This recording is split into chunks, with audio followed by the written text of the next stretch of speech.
Hi all, അസ്സലാമു അലൈക്കും. Welcome back to Silna's kitchen. ഇന്നത്തെ റെസിപ്പി നല്ലൊരു വെറൈറ്റി ടേസ്റ്റി ആയിട്ടുള്ള ഒരു അടിപൊളി പലഹാരത്തിൻ്റെ റെസിപ്പിയാണ്. അരിപ്പൊടിയും പാലും വെച്ചിട്ടാണ് ഇത് തയ്യാറാക്കി എടുക്കുന്നത്. ഇത് തയ്യാറാക്കുന്നത് എങ്ങനെയാണെന്ന് നമുക്ക് വീഡിയോ ഫുള്ളായിട്ടൊന്ന് കണ്ടു നോക്കാം. ഇതിനായി ഞാൻ ആദ്യം തന്നെ ഒരു ബൗൾ എടുത്തിട്ട് അതിലേക്ക് 250 ml കപ്പിൻ്റെ അളവിൽ 1 കപ്പ് അരിപ്പൊടിയാണ് ഇട്ട് കൊടുക്കുന്നത്. വറുത്ത അരിപ്പൊടിയാണ് ഞാനിതിലേക്ക് എടുത്തിട്ടുള്ളത്. വറുത്ത അരിപ്പൊടി തന്നെ ഇട്ട് കൊടുക്കാൻ വേണ്ടി നോക്കുക. പിന്നെ ഇതിലേക്ക് വേണ്ടത് 1 കപ്പ് മൈദയാണ്. 250 ml കപ്പിൻ്റെ അളവിൽ 1 കപ്പ് മൈദയും കൂടെ ഇട്ട് കൊടുക്കുന്നുണ്ട്. ഇനി ഇതിലേക്ക് നല്ല കട്ടിയായിട്ടുള്ള പശുവിൻ പാൽ ഒഴിച്ചു കൊടുക്കാം. തേങ്ങാപ്പാലിലാണെങ്കിലും ചെയ്തിട്ടെടുക്കാം, കുഴപ്പമൊന്നുമില്ല. ഇനി ഇതിലേക്ക് നല്ലൊരു മണത്തിന് വേണ്ടിയിട്ട് ഒരു നുള്ള് ഏലക്കാപ്പൊടി ഇട്ട് കൊടുക്കാം. ഇതൊരു മധുരപലഹാരം ആയതുകൊണ്ട് തന്നെ ഇതിലേക്ക് ഒരു 5 ടേബിൾ സ്പൂൺ അളവിൽ പഞ്ചസാര ഇട്ട് കൊടുത്തിട്ടുണ്ട്. ആ ഒരു മധുരത്തിനെ ബാലൻസ് ചെയ്യാനായിട്ട് ഒരു നുള്ള് ഉപ്പും കൂടെ ഇട്ട് കൊടുത്തതിന് ശേഷം ഇത് നല്ലപോലെ ഒന്ന് കുഴച്ചിട്ടെടുക്കാം. ഇതിലേക്ക് വേറെ വെള്ളമോ പാലോ ഒന്നും തന്നെ വേണ്ടി വന്നിട്ടില്ല. ഈ ഒരു കപ്പ് പാല് തന്നെ കറക്റ്റ് ആയിട്ടുണ്ട്. അതുപോലെ മാവിൻ്റെ പരുവെന്ന് പറയുന്നത് ഒരുപാട് അങ്ങ് ലൂസ് ആവാനും പാടില്ല, നല്ല ടൈറ്റ് ആവാനും പാടില്ല. അപ്പോൾ ഇത് കാണുമ്പോൾ നിങ്ങൾക്ക് ഏകദേശം പരുവം മനസ്സിലായിട്ടുണ്ടാവും. ഇതാണ് ഇതിൻ്റെ കറക്റ്റ് പരുവം. ഇനി നമുക്ക് കയ്യിൽ കുറച്ച് ഓയിലോ എണ്ണയോ ഒന്ന് സ്പ്രെഡ് ആക്കിയതിന് ശേഷം ഇതിൽ നിന്ന് കുറച്ചെടുത്തിട്ട് ഇതുപോലെ ഒന്ന് ഉരുട്ടിയതിന് ശേഷം ഞാനിപ്പോൾ ഇതൊരു മീഡിയം വലുപ്പത്തിലാണ് എടുത്തിട്ടുള്ളത്. നിങ്ങൾക്ക് എത്ര വലുപ്പത്തിലാണോ വേണ്ടത്, ഏത് ഷേപ്പിലാണോ വേണ്ടത് അതുപോലെ തയ്യാറാക്കാം. ഞാനിപ്പോൾ ഇതുപോലെ ഈ ഒരു ഷേപ്പിലാക്കി എടുത്തതിന് ശേഷം സ്പൂണിൻ്റെ ബാക്ക് വശം ഒന്ന് നനച്ചെടുത്തതിന് ശേഷം ഇതുപോലെ ഒന്ന് ഡിസൈൻ ചെയ്ത് കൊടുക്കുന്നുണ്ട്, കാണാനൊരു ഭംഗിക്ക് വേണ്ടിയിട്ടാണ്. ഇങ്ങനെ ആകുമ്പോൾ നമ്മുടെ വീട്ടിൽ വരുന്ന ഗസ്റ്റുകൾക്കും അതുപോലെ തന്നെ നമ്മുടെ വീട്ടിലുള്ള മക്കൾക്കും എല്ലാവർക്കും കാണുമ്പോൾ ഭയങ്കര കൗതുകവും അതുപോലെ കഴിക്കാനൊക്കെ തോന്നും.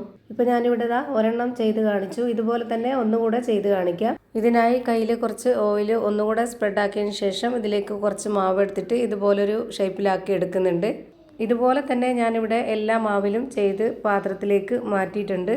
ഇതുപോലെ നിങ്ങൾക്ക് ഇഷ്ടമുള്ള ഏത് ഷേപ്പിൽ വേണമെങ്കിലും റെഡിയാക്കി എടുക്കാവുന്നതാണ്. ഇനി ഇതെല്ലാം ഒന്ന് ഫ്രൈ ചെയ്തിട്ടെടുക്കണം. അതിനായിട്ട് സ്റ്റവിലേക്ക് ഒരു പാൻ വെച്ച് കൊടുത്തിട്ടുണ്ട്. ഫ്ലെയിം ഓണാക്കിയതിന് ശേഷം അതിലേക്ക് കുറച്ച് ഓയിൽ ഒഴിച്ച് കൊടുക്കാം. ഓയിലൊന്ന് നന്നായിട്ട് ചൂടായിട്ട് വരുമ്പോൾ ഇതിലേക്ക് ഓരോന്നോരോന്നായിട്ട് ഇട്ട് കൊടുക്കുന്നുണ്ട്. ഇതിന് ഒരുപാട് അങ്ങ് ഫ്ലെയിം കൂടി പോവരുത്. ഒരു മീഡിയം ഫ്ലെയിമിൻ്റെയും ലോ ഫ്ലെയിമിൻ്റെയും ഇടയ്ക്കുള്ള ഫ്ലെയിമിൽ ആക്കി വെക്കണം. അല്ലാന്നുണ്ടെങ്കിൽ പെട്ടെന്ന് കരിഞ്ഞു പോവും. അതുപോലെ ആദ്യം ഇട്ട് കൊടുത്തതൊക്കെ പെട്ടെന്ന് വെന്ത് കിട്ടും. അപ്പോൾ അതൊന്ന് തിരിച്ചിട്ട് കൊടുക്കണം.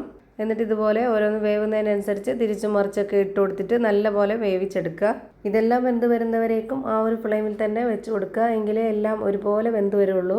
ഇപ്പോൾ ഞാനിവിടെ എല്ലാം തിരിച്ചും മറിച്ചൊക്കെ ഇട്ട് കൊടുത്തിട്ട് നല്ലപോലെ വേവിച്ചെടുത്തിട്ടുണ്ട്. ഇനി നമുക്കിതെല്ലാം കോരിയെടുക്കാം. ഇതുപോലെ തന്നെ എല്ലാ മാവിലും ഫ്രൈ ചെയ്ത് മാറ്റി വെക്കണം. അടുത്തതായിട്ട് ഒരു പാൻ കൂടെ സ്റ്റവിലേക്ക് വെച്ച് കൊടുത്തിട്ടുണ്ട്. ഫ്ലെയിം ഓണാക്കിയതിന് ശേഷം അതിലേക്ക് 1 സ്പൂൺ അളവിൽ നെയ്യ് ഇട്ട് കൊടുക്കുന്നുണ്ട്. കട്ടിയായിട്ട് ഇരിക്കുന്നത് കൊണ്ടാണ് നെയ്യ് ഇതുപോലെ 1 സ്പൂൺ അളവിൽ ഇട്ട് കൊടുത്തിട്ടുള്ളത്. കുറച്ച് ലൂസായിട്ടാണ് ഇരിക്കുന്നതെങ്കിൽ 2 സ്പൂൺ അളവിലൊക്കെ ഒഴിച്ചു കൊടുക്കാവുന്നതാണ്. ഇനി ഇതിലേക്ക് 1.25 കപ്പ് അളവിൽ പാൽ ഒഴിച്ചു കൊടുക്കാം. നല്ല കട്ടിയായിട്ടുള്ള പശുവിൻ പാലാണ് ഞാൻ എടുത്തിട്ടുള്ളത്. 250 ml കപ്പിൻ്റെ അളവിന് 1.25 കപ്പ് അളവിലാണ് ഞാനിവിടെ പാലെടുത്തിട്ടുള്ളത്. അതുപോലെ ഇതിലേക്ക് മധുരത്തിന് ആവശ്യമായിട്ട് മിൽക്ക് മെയ്ഡാണ് ഒഴിച്ചു കൊടുക്കുന്നത്. ഞാനിവിടെ 180 ഗ്രാം അളവിലുള്ള മിൽക്ക് മെയ്ഡ് മുഴുവനായിട്ടും ഒഴിച്ചു കൊടുക്കുന്നുണ്ട്. ഈ ഒരു മിൽക്ക് മെയ്ഡ് ഒഴിച്ചു കൊടുത്ത ശേഷം ലോ ഫ്ലെയിമിൽ ഇട്ട് കൊടുത്തിട്ട് ഇതുപോലെ നന്നായിട്ടൊന്ന് ഇളക്കി കൊടുക്കണം. ഇളക്കി കൊടുത്തതിന് ശേഷം മാത്രം പിന്നെ ഫ്ലെയിം കൂട്ടി വയ്ക്കാം.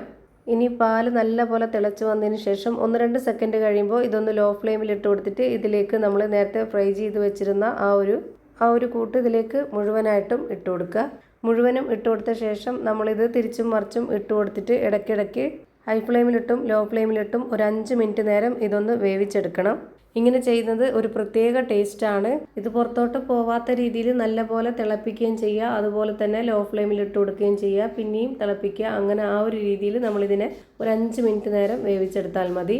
പിന്നെ ഇത് ചൂടോടുകൂടിയോ ചൂടാറിയോ അല്ലാന്നുണ്ടെങ്കിൽ തണുപ്പിച്ചെടുത്തോ എങ്ങനെ വേണമെങ്കിലും കഴിക്കാവുന്നതാണ്. ഞാനിവിടെ ഫ്രിഡ്ജിൽ ഒരു 1.5 മണിക്കൂറോളം വെച്ചിരുന്നതിന് ശേഷം ഫ്രീസറിലല്ല, തൊട്ട് താഴെയാണ് വെച്ചിരുന്നത്. എന്നിട്ടാണ് എടുത്തിട്ടുള്ളത്. നല്ല ടേസ്റ്റി ആയിട്ടുള്ള ഒരു ഐറ്റമാണിത്. ഇതുപോലെ ഒരു തവണയെങ്കിലും ഒന്ന് ട്രൈ ചെയ്ത് നോക്കുക. എല്ലാവർക്കും ഇഷ്ടമാവും. അതുപോലെ ഇത് കഴിക്കേണ്ട രീതി ഇതുപോലൊരു ഫോർക്ക് സ്പൂണിൽ കുത്തിയെടുത്തതിന് ശേഷം ഇതിലേക്കൊന്ന് മുക്കിയെടുക്കുക. എന്നിട്ട് ഇത് കഴിച്ചതിന് ശേഷം വീണ്ടും ഇതിലേക്ക് മുക്കിയെടുത്തിട്ട് വീണ്ടും കഴിക്കുക. ആ ഒരു രീതിക്കാണ് നമ്മളിത് കഴിക്കേണ്ടത്. അപ്പോൾ ഇത്രയേ ഉള്ളൂ ഇന്നത്തെ വീഡിയോ ഇഷ്ടമായാൽ ലൈക്ക് ചെയ്യാനും കമൻറ്റ് ചെയ്യാനും ഷെയർ ചെയ്യാനും മറക്കരുത്. പുതിയൊരു വീഡിയോയുമായി വീണ്ടും വരും. Thank you for watching.